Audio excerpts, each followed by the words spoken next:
للہ رب العالمین.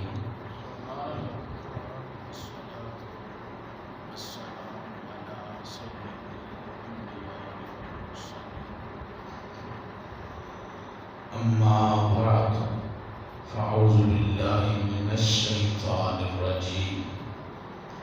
بسم اللہ الرحمن الرحیم.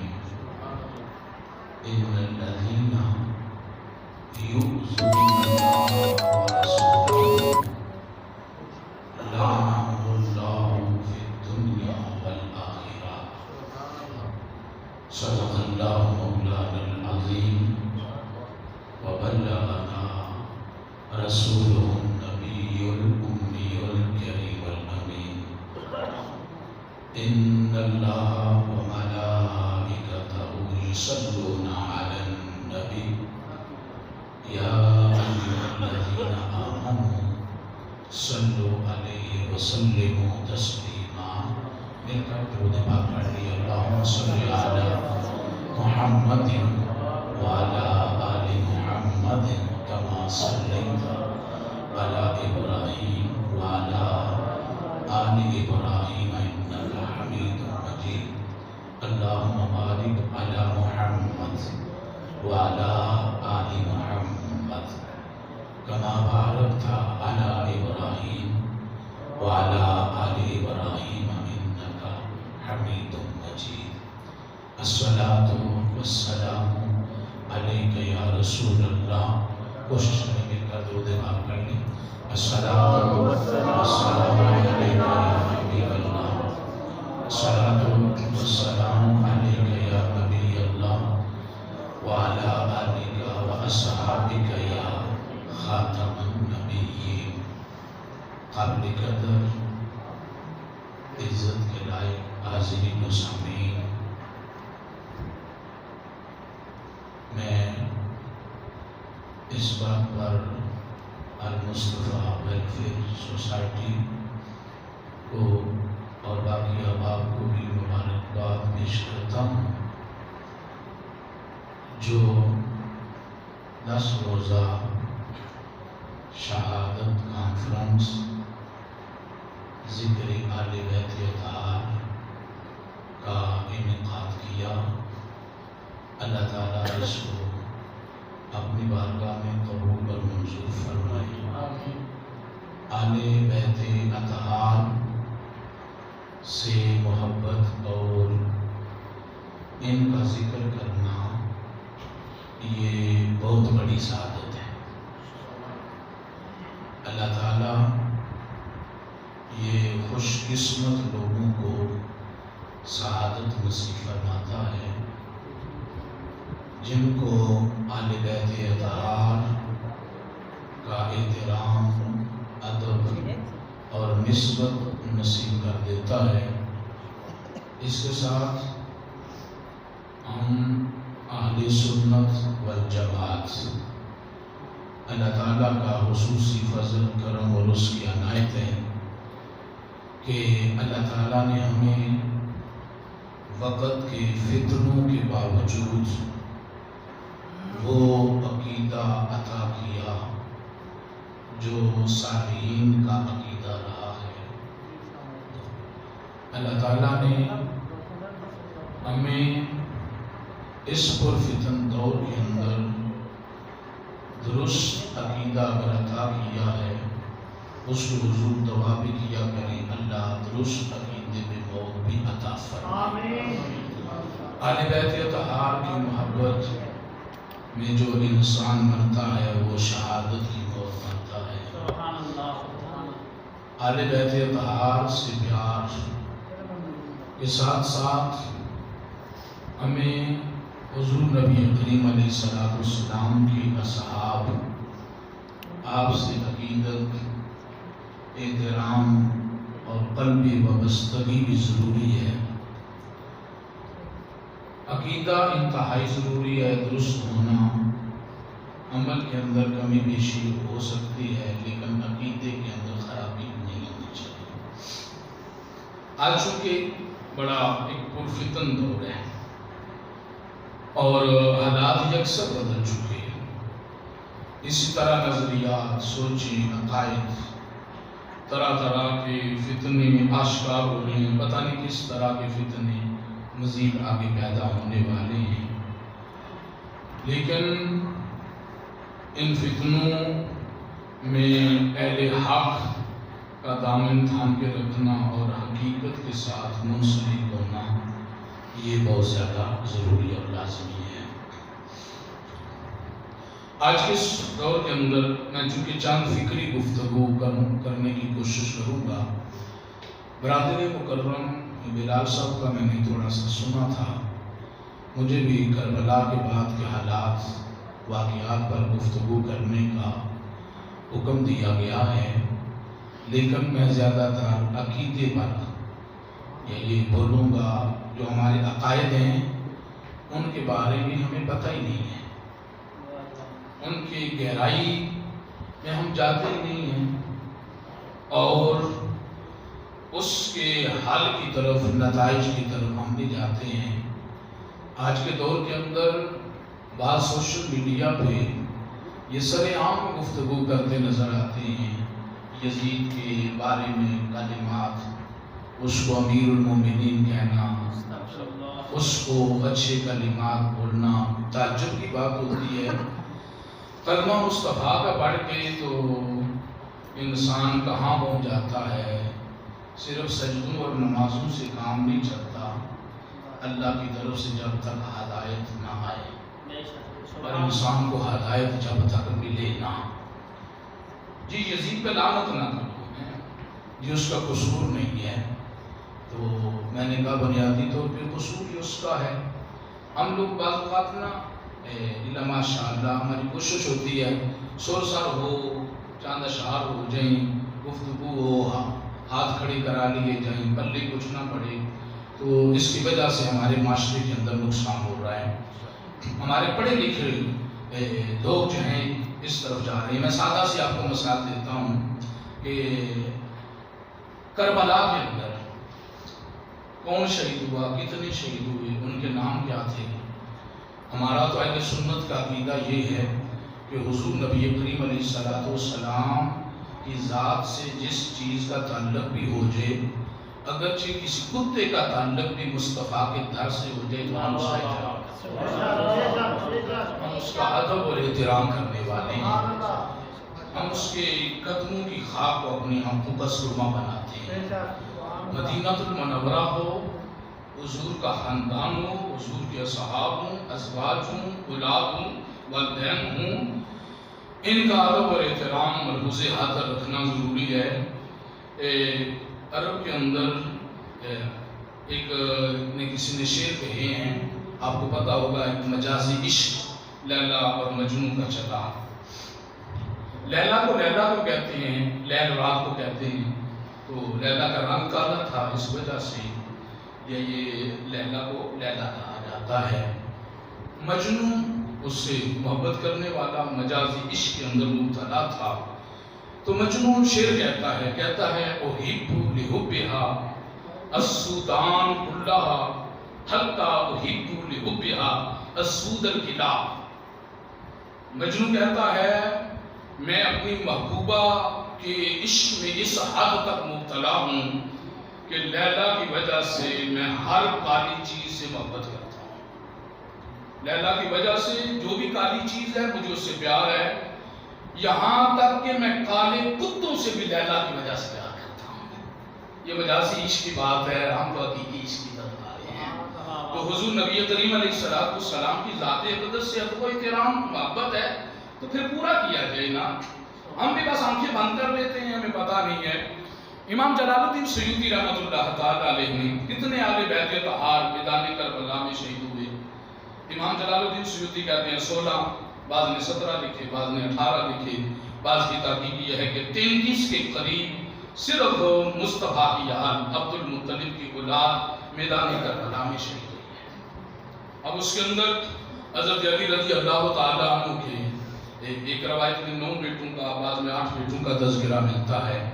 حضرت امام حسین بن علی، جعفر بن علی، عباس بن علی، عثمان بن علی، ابو بکر بن علی، عمر بن علی، اسی طرح محمد بن علی، ابراہیم بن علی، عبداللہ بن علی اور عمر بن علی کا میں نے نام لیا کہ امام حسین کے 8 بیٹے میدان کربلا میں شہید ہوئے۔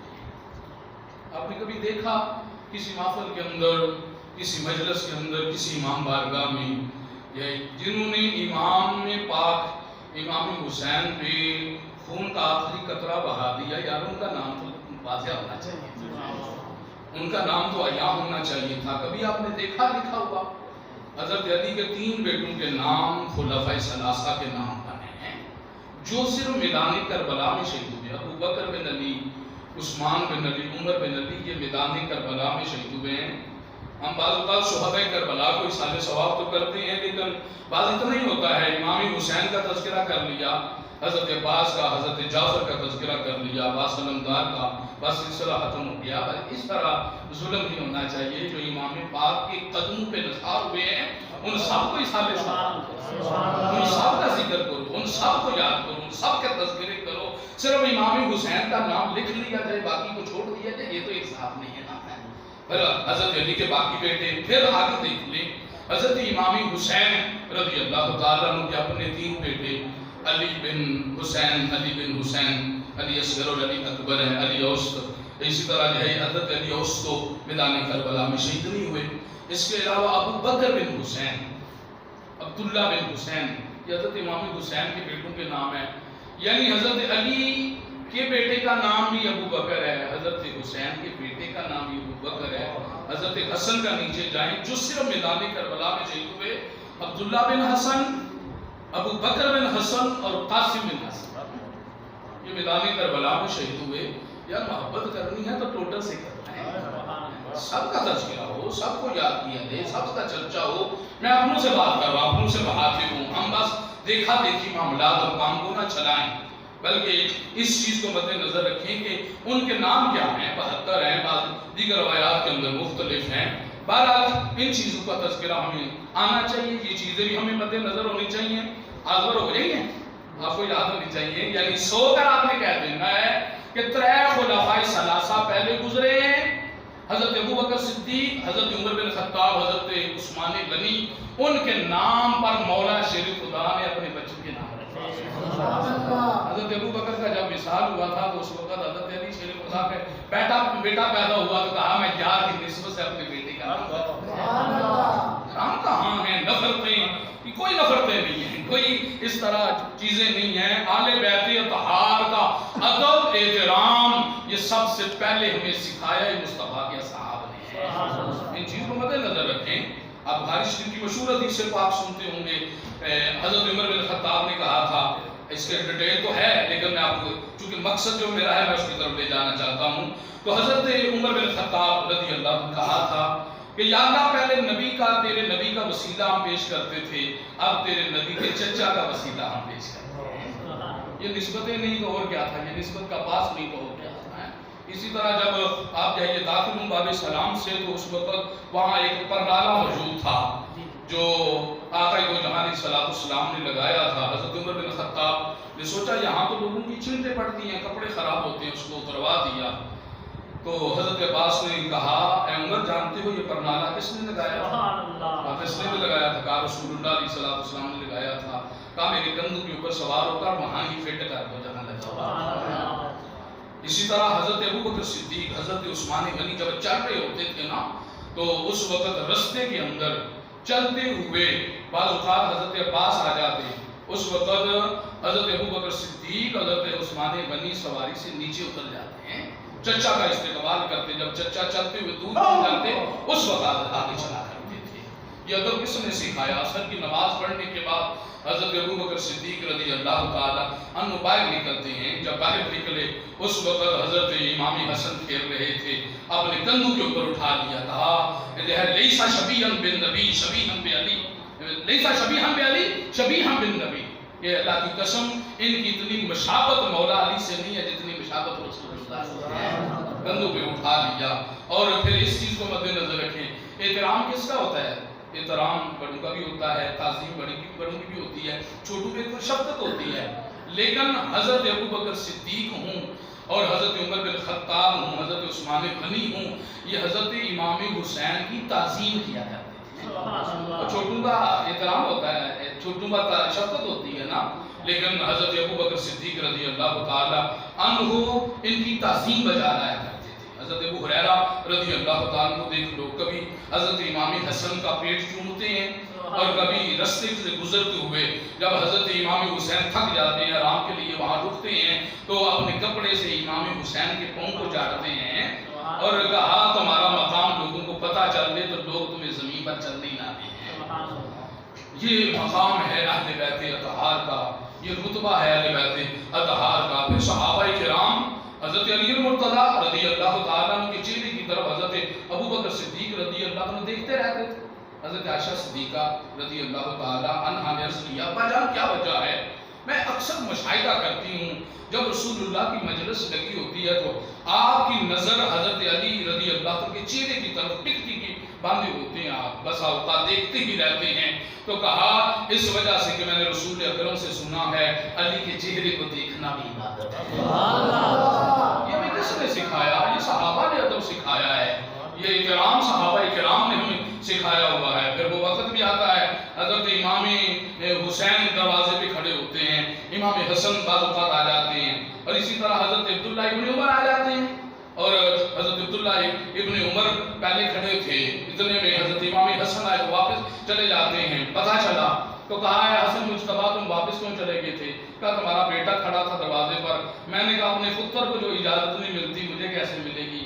کہا آئندہ سے زندگی میں کوئی بھی کام ہو تو باقی کو پوچھنے کی ضرورت ہوتی ہے، مصطفیٰ کیا تمہیں پوچھنے کی ضرورت ہوتی ہے. اسی طرح وظائف کی بات ہوتی ہے، آپ دیکھ لیں وظائف جو مقرر ہوتے ہیں. اپنے بیٹے کا نصف وظیفہ ہے، لیکن اس سے بڑھ کر حضرت اسامہ بن زید کا وظیفہ ہے، اس سے بڑھ کر حضرت امام حسن اور امام حسین رضی اللہ تعالی عنہما کا وظیفہ ہوتا ہے. تو اس وقت بیٹے نے کہا ابا جان میں کو کم ہوں. کہا کم تو نہیں ہوں، لیکن جو ان کے نانا کا مقام ہے تمہیں نہیں بتایا ہے. تو یہ کس نے ادب سکھایا، کس نے احترام سکھایا ہے، کس نے صحابہ کرام کی ہمیں تعظیم سکھائی ہے؟ یہ حضور نبی کریم علیہ السلام کے صحابی تو ہیں جنہوں نے اس حد تک حضور نبی کریم صلی اللہ علیہ وسلم کی آل پاک کے ساتھ ادب اور احترام سکھایا. پتہ نہیں کہاں سے لوگ کہاں تک معاملات لے جاتے ہیں. حضور نبی کریم علیہ السلام کے اصحاب آگے چلتے جائیں تو وظائف حضرت امام حسن کو کیسے ملتے رہے، امام حسین کو کیسے ملتے رہے. آج لوگ طرح طرح کی باتیں کرتے ہیں، علم ہوتا کوئی نہیں، لوگوں کو استنجے اور وضو کا پتہ نہیں ہوتا، طہارت کے مسائل کا پتہ نہیں ہوتا، نماز کے مخارج اور ادائیگی کا درست طور پر پتہ نہیں ہوتا. تو مجھے باتیں کرنے لگا جس کا سچویشن اسی طرح تھی. کہنے لگا تمہارا کیا خیال ہے حضرت امیر معاویہ کے بارے میں؟ میں نے کہا میرا کیا خیال ہے، اللہ کا قرآن کہتا ہے وَكُلٌّ وَعَدَ اللَّهُ الْحُسْنَى، اللہ نے سب صحابہ سے جنت کا وعدہ کیا ہے. بات آگے ہے تو اور بات ہے، یزید پر بات آئے گی تو کھل کے ہم بولیں گے اور کھل کے اظہار بھی کریں گے، کھل کے بتائیں گے بھی، اور اس کے حمایت بھی کو ہم کیا یہ ظاہر بھی کر دیں گے. یہ حمایت کرنے والے کہاں پیدا ہوئے، کہاں جا رہے ہیں؟ آج یزید کی حمایت کرنے والے موجود ہوتے ہیں اور ہمیں پتہ ہی کوئی نہیں بعض اوقات ہوتا ہے. جی لعنت نہیں کرنی یزید پر، جی اس کا قصور کیا ہے؟ پہلی بات تو یہ لعنت نہیں کرنی، جی اس پر لعنت نہیں کرنی. میں نے کیا قرآن کی آیت پڑھی ہے، فرمایا ان الذین یؤذون اللہ ورسولہ لعنہم اللہ فی الدنیا والآخرہ، جو اللہ اور اس کے رسول کو اذیت دیتے ہیں ان پر دنیا اور آخرت میں لعنت ہے. آپ مجھے بتائیں تو صحیح امام حسین کی شہادت سے بڑھ کر مصطفیٰ کے لیے کون سا نہیں ہے؟ کون سی تکلیف تھی، کون سی اذیت پیچھے رہ گئی تھی؟ آپ اگر گہرائی تک جائیں تو کیا حال ہوا تھا جیسا شہید کرنے کے بعد، یا یہ پھر بھی ان بدبختوں کا غصہ ٹھنڈا نہیں ہوتا ہے. پیراہن اتار لیے جاتے ہیں، سر انور لیزو پر چڑھا لیے جاتے ہیں، اور یہ کوئی عام بندے نہیں ہیں، یہ وہ ہیں جو وقت کے کتب تھے مصطفیٰ کی آج سے یہ عام تو تھے ہی نہیں نا. ان کا رتبہ اور ان کا درجہ ایسا حد تک ہے اور اتنا بلند مقام ان کا ہے. بہرحال کیا ہوا، ان کے جو ہے یہ سارا کچھ کرنے کے باوجود ہتھیار جگہ اتار لیے گئے، سارا کچھ کرنے کے باوجود گھوڑے اکٹھے کر کے تو پھر جو ہے اوپر نعش مقدس کی گھوڑے دوڑائے جاتے ہیں. ان پاکیزہ اجسام کے اوپر گھوڑے دوڑائے جاتے ہیں. گھوڑے دوڑانے کے بعد آپ تفصیل اگر دیکھیں، آپ شمر لئیم جو تھا اس نے ایک دو دفعہ کوشش کی خیمے کو آگ لگا دے، ازواج مطہرات معاذ اللہ جل جائیں، پاکیزہ بیویاں جو ہے یہ جل جائیں، آگ لگانے کی اس نے کوشش کی. اس کے بعد جو ہے یہ باقی جو ہے یہ کافر بھی موجود تھے عمر بن سعد، ان کی کوشش یہ تھی کہ معاذ اللہ حضرت امام زین العابدین کو بھی شہید کر دیا جائے، یہ بھی کوشش ہوئی. پھر یہ یزید کے دربار کے اندر بھی جا کر باقاعدہ طور پہ کوشش ہوتی ہے. بہرحال میں تھوڑا سا آپ کو وہ ڈیٹیل بتانا چاہتا ہوں، آپ کو پتہ چلے کہ بنیادی طور پہ جو امام حسین کے قتل کے اندر کردار تھا یہ یزید کا کردار تھا. جو اصل کا عقائد ہے میں آپ کے سامنے بیان کرتا ہوں. امام جلال الدین سیوطی رحمۃ اللہ تعالیٰ علیہ، آپ نے نا بعد کے تذکرے تو ذکر کیے ہیں کربلا کے بعد کے، لیکن امام جلال الدین سیوطی کہتے ہیں واقعہ کربلا میں بیان کروں میرا حوصلہ نہیں مانتا ہے، میرا جگر پارا پارا ہو جائے گا. جو مصطفیٰ کے جان پاروں سے یہ حال کیا گیا، آپ نے واقعہ کربلا کو تاریخ الخلفاء میں بیان نہیں کیا، بعد کے حالات کو بیان کیا ہے. آپ نے کہا ہے ملک شام میں دمشق میں امام حسین کی شہادت کے وقت جس پتھر کو اٹھایا جاتا تھا اس کے نیچے سے تازہ خون نکلتا تھا. اثر کے بعد یہ سچویشن ہوتی کہ دیواریں جو ہیں ان پر سورج کی روشنی پڑتی، زعفرانی رنگ بن چکے تھے، اور کتنے دن آسمان کے کنارے سرخ رہتے ہیں، جن باقاعدہ طور پہ لوہا کرتے ہیں. اور اس وقت صورتحال اس حد تک تھی، کہا جاتا ہے کہ یہ جو اب بھی آسمان کے کناروں پر سرخی ہے یہ اس وقت سے شروع ہوئی ہے، پہلے نہیں تھی. یہ میں نے کہہ رہا، علامہ ابن حجر حیتمی ہیں الصواعق المحرقہ کے اندر اس کو بیان کر رہے ہیں. تو ان چیزوں کو مد نظر رکھیں، یہ کیسا حد تک ظلم ہوا.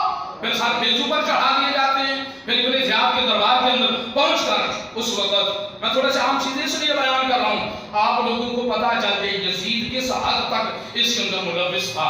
ابن زیاد کے پاس جب سر انور پہنچتے ہیں، یہ بات وقت کہتا ہے کوفہ کے گلی کوچوں کے اندر گھمایا جائے اور لوگوں کو عبرت حاصل ہو جائے، تاکہ آئندہ کوئی میرے خلاف اور کوئی بھی یزید کے خلاف آواز اٹھانے کی جرأت نہ کر سکے.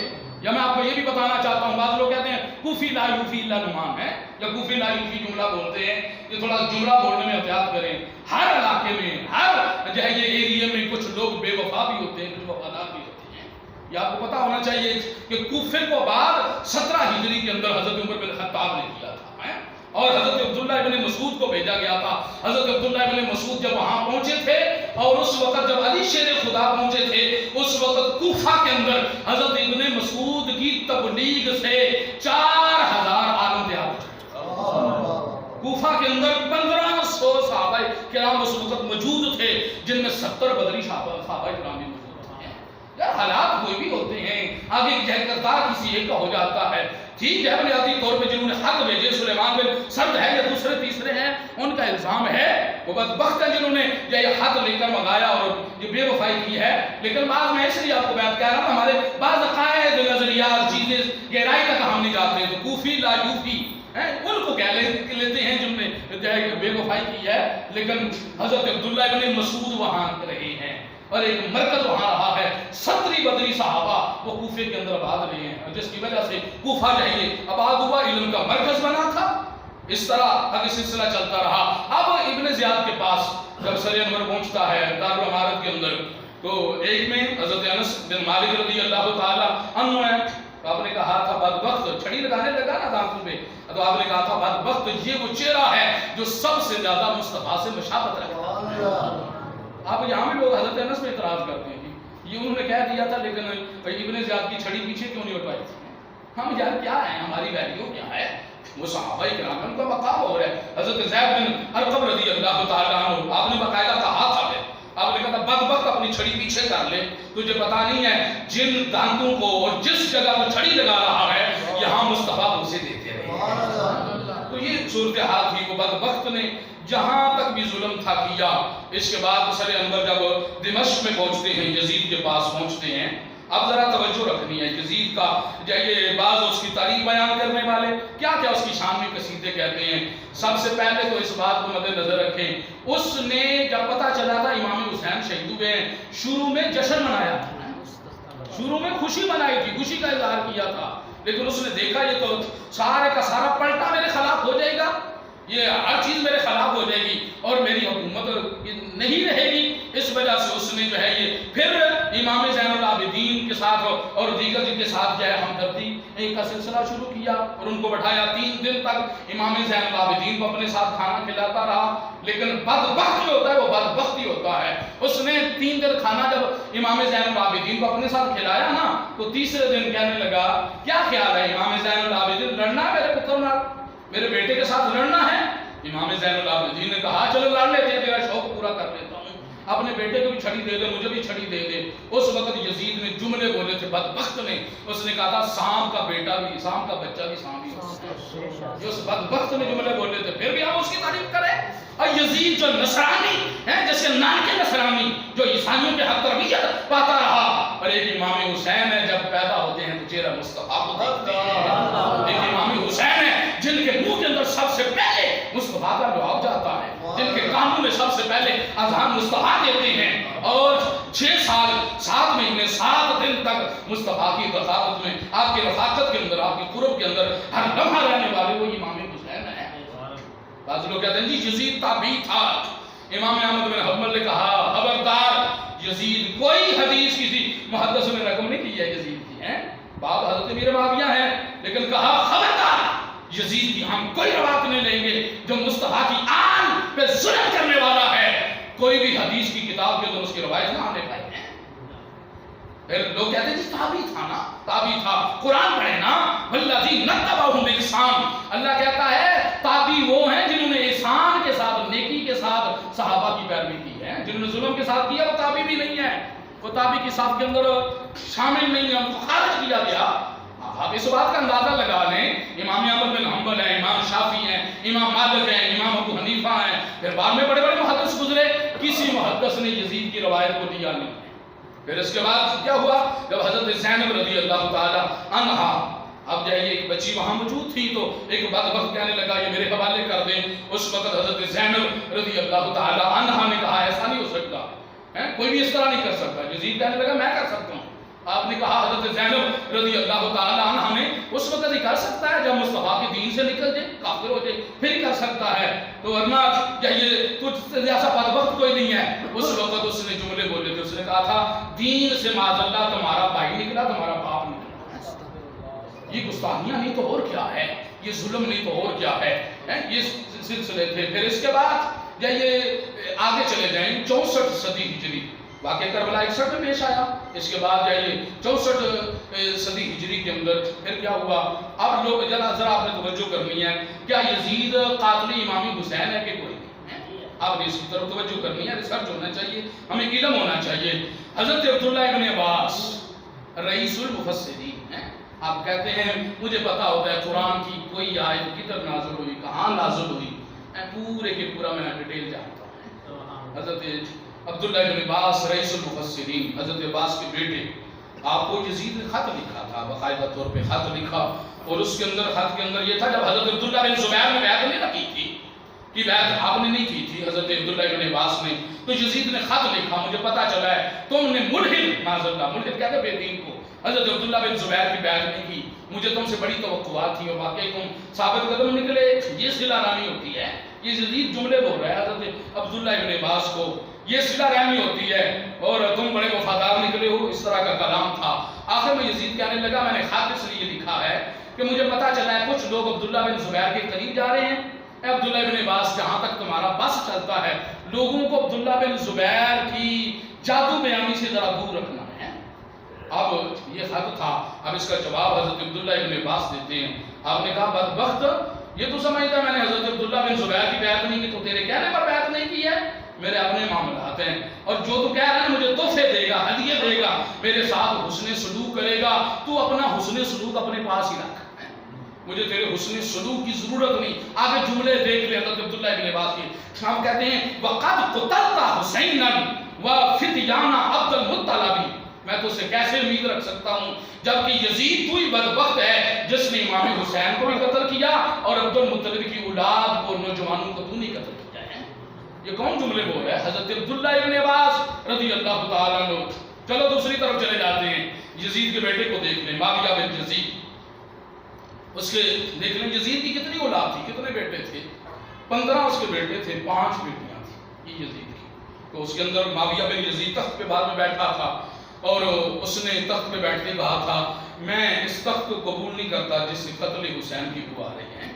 اس وقت اترا 40 دن 70 دن 6 مہینے کی مختلف روایات ہیں، کمرے کے اندر بند رہا، لاش باہر نکلی تھی۔ یزید کے 15 بیٹے، یزید کی 5 بیٹیاں، لیکن یک کے بعد دیگرے ایسے غائب ہو گئی، ناموں نشان کی، مر گئی، ختم ہو گئی، تذکرہ ختم ہو گیا، چرچا ختم ہو گیا۔ یہ یزید کا حال ہے. شبیر کے فرزند تو ہیں لاکھوں مگر شبیر کے فرزند تو ہیں لاکھوں مگر ڈھونڈنے سے ملے گی اولاد یزید. یزید کی اولاد ڈھونڈنے سے بھی نہیں ملے گی. اس کے بیٹے ختم ہو گئے. اور پھر بیٹے کے بعد کلمات یاد رکھیں. علامہ ابن کثیر ہیں, علامہ ابن اسیر ہیں, علامہ طبری ہیں, تو جہاں اس کے علاوہ دیگر محدثین جنہیں ان کو ذکر کیا ہے, اس ڈیٹیل کو, تفسیر کو علامہ ابن خلدون نے بھی ذکر کیا ہے. اس کے اندر کیا کہا؟ اس کے بیٹے نے کہا تھا, میں جملے میں بول رہا ہوں کیونکہ اردو کا ماحول ہے, میں اردو تھوڑا سا بولنا چاہتا ہوں. اس کے اندر یہ تھا, یزید کے بیٹے نے تخت پہ بیٹھ کے کہا تھا میرا باپ حکومت کے قابل نہیں تھا, میرے باپ نے امام حسین اور آل مصطفیٰ کے ساتھ نزاع کیا اور ظلم کیا, ان کو قتل کیا, اور یہ سارے گناہ لے کر میرا باپ قبر میں چلا گیا ہے. آخری لفظ یہ یاد رکھیں, اس وقت کہا تھا یزید کے بیٹے نے کہا تھا میرا باپ قاتل حسین ہے. یہ اس کے الفاظ ہیں, میرا باپ نے شراب حلال کی تھی. تیسرے جملے ہیں, میرے باپ نے اللہ کا در ویران کیا. یہ تین جملے وہ بول رہا ہے, بیٹا بول رہا ہے, باقی کو گواہی چھوڑ دینا. پھر بھی انسان شک کرے, پھر بھی انسان سوچے یزید کا قصور نہیں ہے.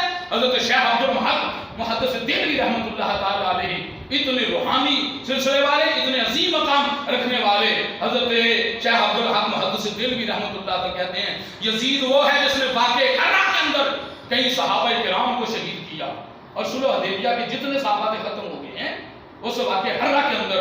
پھر مسجد نبی شریف کی بھی حرمتی کی گئی, مدینہ المنورہ کی بھی حرمتی اس نے کی تھی, آل بیت طہار پہ ظلم و ستم اس نے کیا تھا.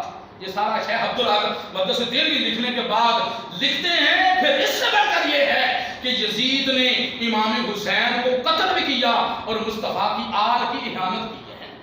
یہ شیخ عبد الحق محدث دہلوی لکھ رہے ہیں. امام ابن حمام ظاہری آپ لکھتے ہیں, آپ یہ ذکر کرنے والے ہیں, آپ کہتے ہیں سب سے آخر میں یہ ہوا کہ یزید نے کیا کیا, واقعہ حرا کے ذریعے سے اکابرین کو تابعین کو ختم کیا, اور شروع میں حضرت امام حسین کو قتل کیا, آل بیت طہار پہ ظلم و ستم کیا. علامہ روحانی ایک بزرگ گزرے ہیں اور علمی بزرگ گزرے ہیں, آپ نے تفسیر کے اندر لکھا ہے, آپ نے کہا ہے کہ امام حسین کو قتل کرنے کی وجہ سے یزید کافر ہو گیا, اور اس نے جو اشعار کہے تھے, بے ادبی والے اشعار کیے تھے, حضرت علامہ ثناء اللہ پانی پتی کہتے ہیں اس کی وجہ سے وہ کافر ہو گیا. اشعار کا خلاصہ یہ, اس نے کہا تھا ہم نے بنو امیہ کو پتہ چل جائے ہم نے غزوہ بدر کا بدلہ لے لیا ہے. یہ تھا. پھر یزید کے دربار سے کبھی اس نے باقاعدہ طور پہ گستاخانہ شعر کہے تھے. اس نے کہا تھا تلواریں ان لوگوں کی کھوپڑیوں کو پٹا دیتی ہیں جو ہمارے حالات جو ہیں بجل ہوتے ہیں اور وہ بڑے ظالم ہوتے ہیں. یہ اشعار بھی کہے, یہ جملے بھی کہے, یہ اس کا انداز, یہ اس کا طریقہ, یہ اس کا رویہ. علامہ ابن خلدون کا ایک نام ہے تاریخ کی دنیا کے اندر, اتنے عظیم مورخ ہیں علامہ ابن خلدون. آپ کہتے ہیں کہ پوری کی پوری ذمہ داری امام حسین کو شہید کرنے کی, آل بیت طہار کے افراد کو شہید کرنے کی یزید پہ عائد ہوتی ہے. یہ تاریخ ابن خلدون کے لفظ یاد رکھیں. اس کے علاوہ باقی بھی دیکھ لیں, ہمارے یہ عقائد کی کتاب ہے شرح عقائد نسبیہ ہے. اہل سنت والجماعت کی جتنے عقائد ہیں اسی پر مرتب ہوتے ہیں. شرح عقائد نسبیہ ہے. تو شرح عقائد نسبیہ یہ عقائد کی کتاب ہے, اللہ کی ذات کے بارے میں, پیغمبر اسلام صلی اللہ علیہ وسلم کے بارے میں, صحابہ کے بارے میں, آخرت کے, تقدیر کے, جتنے بھی عقائد ہیں نا ہمارے اہل سنت کے, مراد چاروں ائمہ کرام ہیں, ان کے اسی شرح عقائد نسبیہ کے تحت یہ عقائد ہوتے ہیں. تو یہ عقائد کی بڑی اتھینٹک معتبر کتاب ہے. علامہ سعد الدین تفتازانی لکھتے ہیں, آپ کہتے ہیں یہ تواتر معنوی سے ثابت ہے کہ یزید ہی قاتل حسین ہے. تواتر کا لفظ شاید آپ کو سمجھ آ گئے, تواتر متواتر ہے, متواتر اگر جو ہے یہ حدیث اس طرح ہوں تو قرآن کی آیت کے برابر ان کا درجہ ہوتا ہے. تو علامہ سعد الدین تفتازانی لکھتے ہیں کہ یہ بات ثابت ہے اور یہ تواتر معنوی سے ثابت ہے کہ یزید ہی قاتل حسین ہے. اب ساری اتنی گواہیاں اور محدثین, مفسرین, مورخین اس بات سے باور کرا رہے ہیں کہ یزید ہی قتل کرنے والا ہے. اس کے علاوہ یزید کے کارناموں کے بارے میں اس مد نظر رکھیں, 3 اس کے بڑے سیاہ کارنامے ہیں جو اس نے سر انجام دیے. سب سے بڑا تو یہ ہے امام علی مقام کو میدان کربلا میں شہید کرایا, مدینہ المنورہ کی بھی حرمتی کی, مکہ المکرمہ کے اوپر اس نے یہ سنگ باری کروائی. یہ اس کے سیاہ کارنامے ہیں. لیکن کئی لوگ کہتے ہیں جی حدیث قسطنطنیہ کی وجہ سے یزید بخشا گیا ہے، کیونکہ حدیث کے اندر ہے جو پہلا لشکر کیسر کے شہر پر حملہ آور ہوگا اس کی بخشش ہو جائے گی۔ لیکن آپ کو بتانا چاہتا ہوں جس وقت میرے مصطفیٰ نے یہ حدیث بیان کی تھی اس وقت ہمس کے اندر کیسر بادشاہ کیسر موجود تھا، اس دنیا میں تو موجود ہی نہیں تھا۔ چلو کر لیتے ہیں، پھر یزید کو اگر شامل کرتے ہیں تو ایک چیز یاد رکھیں، جس غزوے کے اندر حضرت ابو ایوب انصاری رضی اللہ تعالیٰ عنہ 52 ہجری کو آپ شہید ہوتے ہیں، اس غزوے کے اندر اسی غزوے میں یزید شامل ہوا تھا، اس سے پہلے شامل نہیں ہوا۔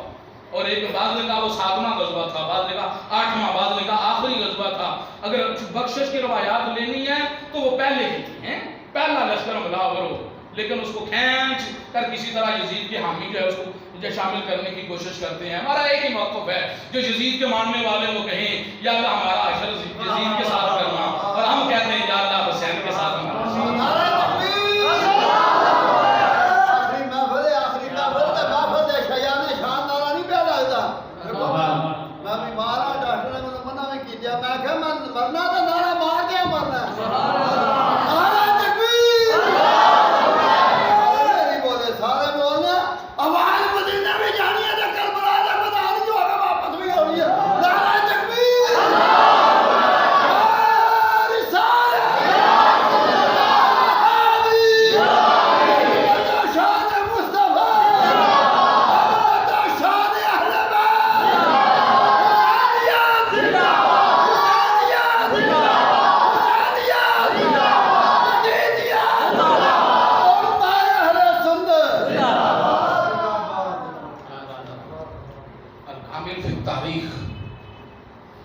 اس کو دیکھیں تو اس کے اندر ابن زیاد کا قول بھی موجود ہے، جو قاتل حسین ہے اصل میں اس کی عبارت بھی علامہ ابن اسیر نے الکامل فی التاریخ کے اندر لکھی ہے۔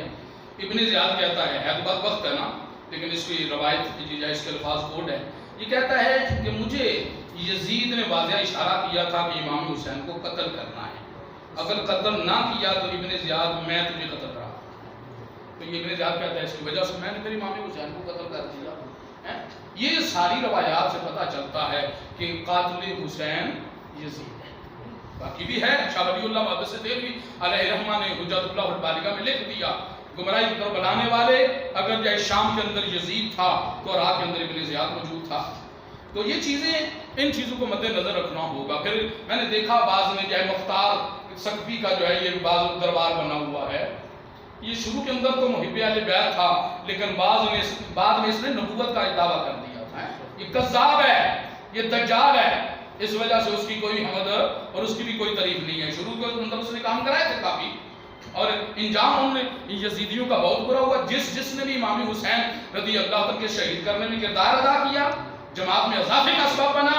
علامہ ابن کثیر کے الفاظ تعلیمات یاد کریں، آپ کہتے ہیں کہ یہ بات صحیح ہے اور ثابت ہے، جس نے امام حسین کو قتل کرنے میں کردار ادا کیا، یا تو اس کی شکل خنزیر اور بندر جیسی بات ہے، یا آگ نے اس کو اپنی لپیٹ میں لے لیا، یا چند لمحوں میں وہ تباہ و برباد ہو گیا، نشانہ عبرت بن گیا، یا پانی کے اندر اس نے چھلانگ لگا دی۔ صدی کی، سیوط ابن جوزی کی کئی روایات اس طرح موجود ہیں جو وہاں جائے ان لوگوں کا انجام ہوا تھا۔ آقا دو جہاں علیہ السلام نے ایک شخص کو دیکھا تو آپ نے سلائی لے کر اس کی آنکھوں میں ڈالی تھی اور کہا تھا تم بھی یزید کے لشکر میں اندر شامل تھا اگرچہ تو نے شہید نہیں کیا ہے۔ تو یہ حضرت امام حسین رضی اللہ عنہ کو جن لوگوں نے اس طرح کردار ادا کیا ان لوگوں کے جو ہے اوپر لعنت برستی رہی، اور آل بیت اطہار بالخصوص خانواد مصطفیٰ حضرت امام حسین رضی اللہ تعالی عنہ پہ جن لوگوں نے ظلم کیا۔ پھر واقعہ حرہ کو کبھی نہ بھولا کریں گے، واقعہ حرہ کو کبھی فراموش نہیں کیا جا سکتا، جس نے حضرت ابو سعید خدری جیسے بزرگ صحابی رسول کی داڑھی کے بال نوچے دیے تھے، اور جس کے اندر جید جو تابعین ہیں حضرت سعید بن مسیب رضی اللہ تعالیٰ عنہ، آپ کہتے ہیں میں مجنون سا ہو گیا، جیسے یزیدی فوج سمجھے کہ اس کو ہوش نہیں ہے، میں وہاں رہا، لیکن جو ہی اذان کا ٹائم ہوتا تھا لوگ تو مسجد میں آ نہیں سکتے تھے، اس قدر ظلم و ستم کا سلسلہ تھا، لیکن قبر انور کے اندر سے اذان کے بعد آیا، اور جب جماعت کا ٹائم ہوتا تھا تو اس وقت باقاعدہ طور پہ اقامت کی آواز بھی آئی، تو زندہ ہے واللہ، تو زندہ ہے واللہ، میری چشم عالم سے چھپ جانے والے،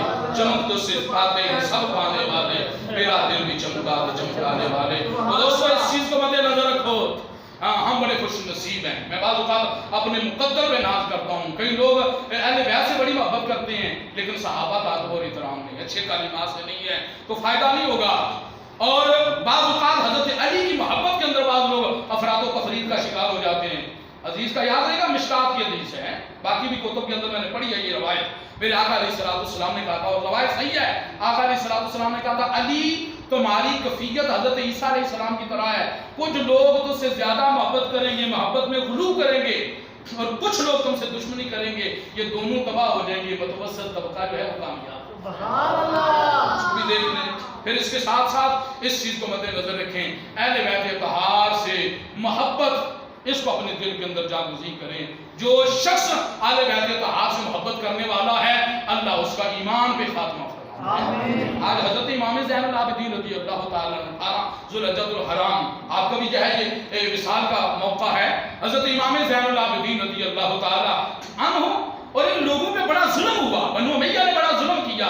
ایک وہ وقت تھی بات جب حضرت حسن نے اجازت مانگی تھی حضرت عائشہ صدیقہ سے, یہ شاید روایت آپ نے کسی نے نہ سنی ہو.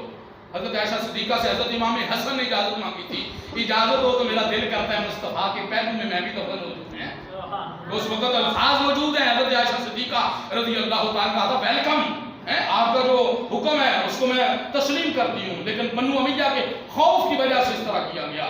اور یہ بدبخت پھر مسلم بن عقبہ جو ہے, یہ بدبخت جو مدینہ المنورہ کے ساتھ دشمنی کرنے والا ہے, اس کو اللہ تعالیٰ نے نمک کی طرف پگھلا دیا. پھر وہی مسلم بن عقبہ جو ہے جب مدینہ المنورہ پہنچا تھا نا, حضرت امام زین العابدین کو اس نے بلایا تھا اور کہا تھا شہد والا پانی پیو, آپ نے گھونٹ پر تو رکھ دیا. حضرت امام زین العابدین کو یہ بدبخت مسلم بن عقبہ کہنے لگا اگر مجھے پتا ہوتا تمہارا کوئی کردار ہے واقعہ حرہ میں تو قتل میں نے بھی تمہیں کرا دینا تھا, چھوڑنا نہیں تھا.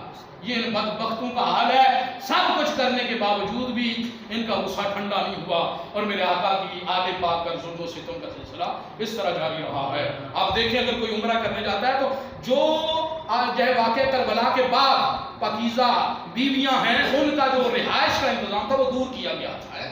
گنبد خضرا کے پاس نہیں, آقا علیہ السلام کی قبر انور کے پاس نہیں, اور وہاں دور رکھا گیا تاکہ لوگ کہیں ان کی داستانیں سن کر دوبارہ یزید کے خلاف آواز نہ اٹھائیں ہیں.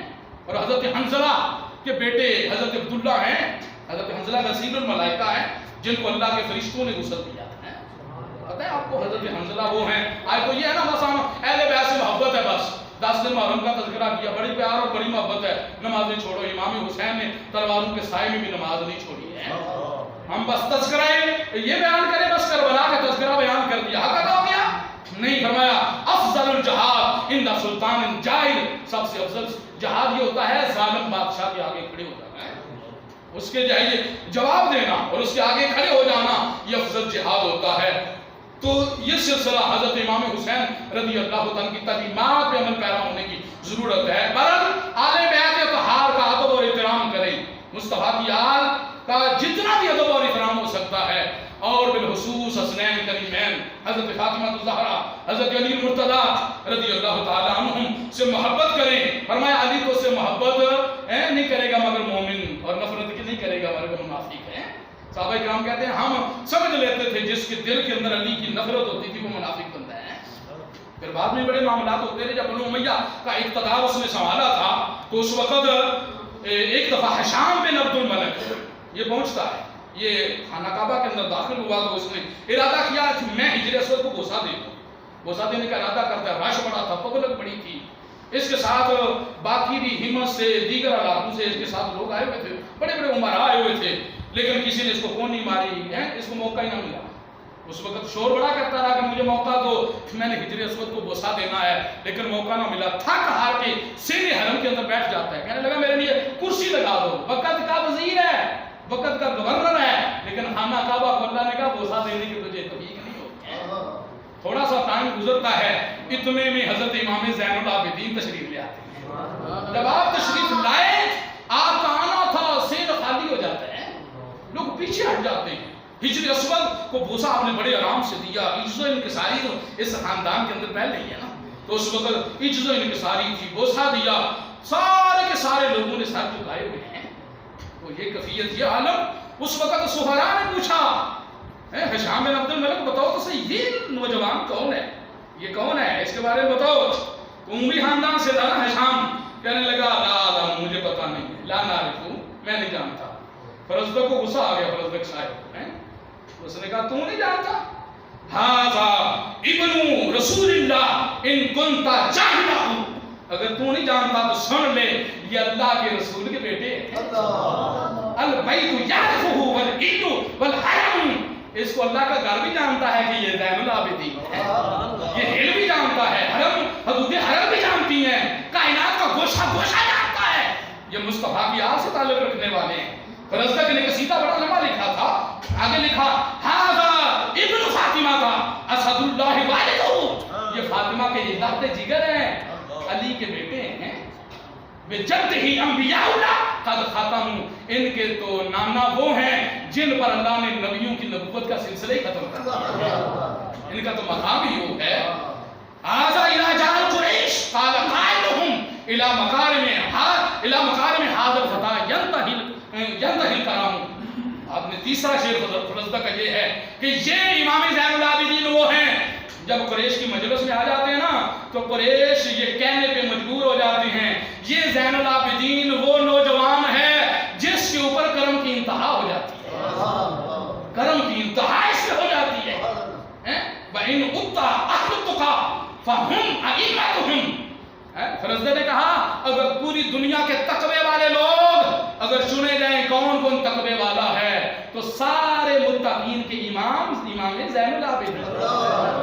وَإِنْ قِيلَ مَنْ خَيْرُ خَلْقِ اللَّهِ قِيلَ هُمْ، اگر پوچھا جائے کون کائنات میں اس وقت پوری روئے زمین پر افضل کون ہے، کہا جائے گا قِيلَ هُمْ، یہی امام زین العابدین. یہ فرزدق نے قصیدہ لکھا تھا، یہ وہی فرزدق ہے نا جس میں رستے کے اندر امام حسین سے ملاقات ہوئی تھی. آپ نے کہا کیا صورتحال ہے؟ تو کہا تھا ان کے دل تو قلوبہم معاک، اے امام حسین دل تو آپ کے ساتھ ہیں، تلواریں یزید کے ساتھ ہیں. یہی فرزدق شاعر تھا. اس نے جب یہ قصیدہ لکھا اسی وقت سین حرم کی بات ہی میں کر رہا ہوں، تو اس وقت جو ہے لوگ بولے، اور اس وقت امام زین العابدین نے 12,000 درہم جو تھے یہ فرزدق کو تحفے میں بھیج دیے. فرزدق یہ قبول کر لے. فرزدق کہنے لگا اے امام زین العابدین یہ شعر میں نے اس لیے کہے ہیں کل یہ مصطفیٰ کی مجھے شفاعت نصیب ہو جائے، مجھے لالچ تو کوئی نہیں ہے، میں لالچ میں شعر نہیں کہے، میں شفاعت کی امید میں شعر کہے ہیں. اور اس وقت امام زین العابدین کو فرزدق نے 12,000 درہم واپس کیے، لیکن قربان دیں پھر امام زین العابدین آپ نے سین حرم کے اندر کہا نہیں فرزدق یہ پیسے تو نے لینے ہیں، کیونکہ سیدوں کے گھر سے جو چیز نکل جاتی ہے واپس نہیں آتی. سادات کے گھر سے جو چیز چلی جاتی ہے نا ہم سادات واپس نہیں لیتے ہیں، ہم راہ خدا لے دیتے ہیں. یہ مقام ہے حضرت امام زین العابدین رضی اللہ تعالیٰ عنہ کا. آج بس یہ کہا جائے کالے کپڑے پہن لینے، یہ کہا جائے بس چند ختم کرا لینا، 50 بیگے بھی ہوں، لیکن اصل چیز تقاضا یہ ہے امام حسین کی سیرت اور کردار کو بنایا جائے. نمازیں ہم پڑھتے کوئی نہیں، امام نے تو تلواروں کے سائے نماز نہیں چھوڑی. اے سی یہاں لگے ہوئے ہیں تو ہم اے سی میں بھی نماز فجر نہیں پڑھ سکتے، نمازیں ادا نہیں کرتے، وہ اہل بیت کا دعویٰ کرتے ہیں. یا کیا شرمندگی کی بات ہے اس دور کے اندر ہمارے لیے. مسلمان امام حسین ڈٹ کے تھے، اللہ نے دنیا کی عزت بھی عطا کی، آخرت کی عزت بھی عطا کی. نعرہ تکبیر،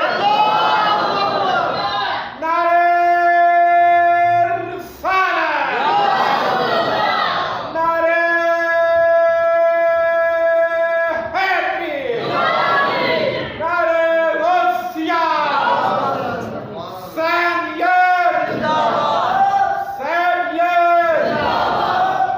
ہمارا اہل سنت کا عقیدہ یہ ہے علی شیر خدا کو مان رہا ہے تو وضو کرتے ہیں طہارت کے ساتھ. ہماری زبان اس قابل نہیں ہے کہ گندی زبان میں سے حضرت علی کا نام لے، پاکیزہ آل کا نام لے. اس وجہ سے ہم تو مسجد میں بھی ان پاکیزہ ہستیوں کا نام لینے کے قابل نہیں ہیں. بہرحال اس چیز کو آخری دن آپ یاد رکھیں اور سبق لے. ہمارے اندر چینجنگ بھی آنی چاہیے، یہ تبدیلی بھی آنی چاہیے، ہمارے عقائد کے اندر بھی تبدیلی آنی چاہیے. آج کی چینل کے اندر بدبخت بیٹھ کے طرح طرح کے بکواسات کرنے والا یہ نظر آتا ہے. صحابہ کے خلاف اپنی من مانی سے وہ نئے دین کا سلسلہ چلانے والا ہے. اللہ تعالیٰ اس امت کو ہدایت عطا فرمائے. یہ آج اس طرح ہو چکا، کئی نوجوان اس چیز کے اندر آ جاتے ہیں. اور ہمارے پیر سید جماعت علی شاہ صاحب رحمۃ اللہ تعالی کہا تھا آپ نے کہا تھا جوتی ٹوٹ جائے تو نئی لے لو، کپڑے ٹوٹ جائیں تو نئے خرید لیا کرو، لیکن عقیدہ وہی رکھو جو مدینے والے تاجدار، عقیدے کے اندر چینج نہیں ہونی چاہیے۔ افضل ہے کل جہاں سے گرانا حسین کا، نبیوں کا تاجدار ہے نانا حسین کا۔ ایک وقت کی تھی بس حکومت یزید کی، صدیاں حسین کی، زمانہ حسین کا، وقت بیت جائیں گے۔ پیر میرے علی شاہ صاحب رحمت اللہ تعالی کے ملفوظات میں نے پڑھا ہے، آپ نے کہا جس جگہ یزید کی دمشق میں قبر ہے، مجھے آپ کہتے ہیں مجھے ایک دوست نے بتایا وہ گندگی کا ہیڈ کوارٹر ہے، پورے دمشق اور پورے شام کا گند وہاں ڈالا جاتا ہے۔ ظاہری طور پہ گھوڑے دڑائے جاتے ہیں، لیکن آج کربلا جگمگ جگمگ کرتا نظر آتا ہے، لیکن یزید پہ کوئی بھی جاتا نہیں۔ یزید کی نسل ختم ہو گئی، اس کا چچا تذکرہ ختم ہو گیا، لیکن امام حسین کا تذکرہ ہمیشہ کے لیے جاری ہے۔ یہ پیغام بدل نظر رکھیں۔ اور دوستو سب سے بڑی بات یہ ہے، باتوں سے کام نہیں ہوتا، عمل سے کام ہوتا ہے۔ جب وقت آ جاتا ہے ہم ہی ظالم کی سپورٹ میں ہوتے ہیں، سب سے زیادہ ظالم کی حمایت کبھی نہ کریں، اس چیز کو مد نظر رکھیں، حق کی حمایت کریں۔ قرآن کے اندر اللہ تعالیٰ کہتا ہے قو یا ایھا الذین آمنوا کونوا قوامین بالقسط ولو شہداء علی انفسکم، فرمایا انصاف کی قائم ہو جو، چاہے گواہی تمہارے اپنے خلاف ہو، والدین قریبی رشتہ داروں میں، لیکن حق پر ثابت قدم رہو۔ اللہ پاک کی بارگاہ میں دعا ہے ہم سب کی حاضری اللہ پاک قبول اور منظور فرمائے، اور مصطفیٰ ویلفیئر سوسائٹی والوں نے جو اس عظیم شان پروگراموں کا اہتمام کیا، اللہ ان نوجوانوں کی، ان دوستوں کی کاوشوں کو، کوششوں کو قبول اور منظور فرمائے۔ جس حوالے سے جس نے بھی اس پروگرام میں شرکت کی ہے، رب کائنات اس پروگرام اور ذکر اہل بیت کا صدقہ اللہ سب کو کل اہل بیت طہار کی غلاموں میں اٹھنا نصیب فرمائے۔ آمین آمین۔